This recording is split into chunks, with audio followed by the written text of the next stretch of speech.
మీ business ఏదైనా మీ ఊర్లో promotion చేయాలంటే అది సుమన్ టీవీతోనే సాధ్యం. ఇప్పుడే సంప్రదించండి. విశాఖపట్నం భీమిలి నియోజకవర్గం మధురవాడకు చెందినటువంటి 7వ వార్డు జనసేన అధ్యక్షులైనటువంటి నాగవతి నాయుడు గారు మన ముందు ఉన్నారు. సో సార్ నమస్కారం. నమస్తే సార్. సార్ ప్రజెంట్ ఏదైతే నినాదం వినిపిస్తుందో, మన ఏదైతే తెలుగుదేశం కార్యకర్తలు ఏదైతే నినాదిస్తున్నారో ఈ యొక్క లోకేష్ గారికి డిప్యూటీ సీఎం ఇవ్వాలని, సో దీంట్లోని మీ యొక్క అభిప్రాయం ఏంటి సార్? మనిషి అన్నాక అందరూ ఆశాజీవులు ఉంటారండి. అందులో పాటు మాకు కూడా ఒక కోరుకుంది ఏంటంటే ఆంధ్రప్రదేశ్కు పవన్ కళ్యాణ్ ముఖ్యమంత్రి అవ్వాలని మాకు కోరుకుంది.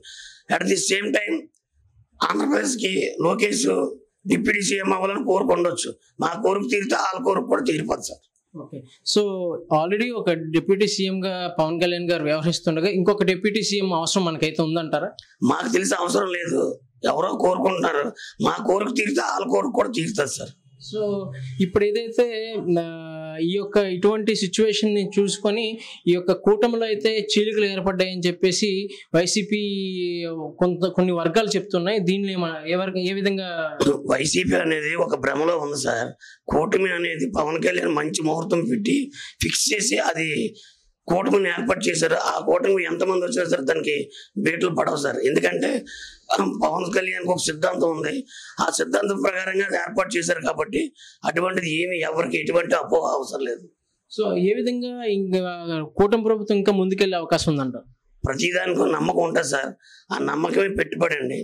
ఈ పెట్టుబడితోనే ప్రజల యొక్క సహకారం తీసుకొని పవన్ కళ్యాణ్ అనేది పెట్టారు కాబట్టి దానికి మీకు ఎటువంటి అపోహ అవసరం లేదు. అదే మా పవన్ కళ్యాణ్ నమ్మకం, మా నమ్మకం.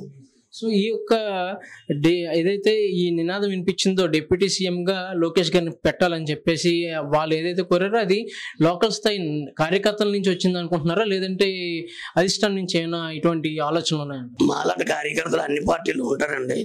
జస్ట్ మేము మామూలుగా మా ఆశపడతాం తీరాలని.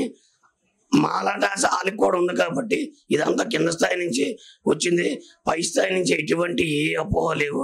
పక్కా ఉంది కూటమి. ఎవరికి ఎటువంటి అపోహ పడనవసరం లేదు సార్.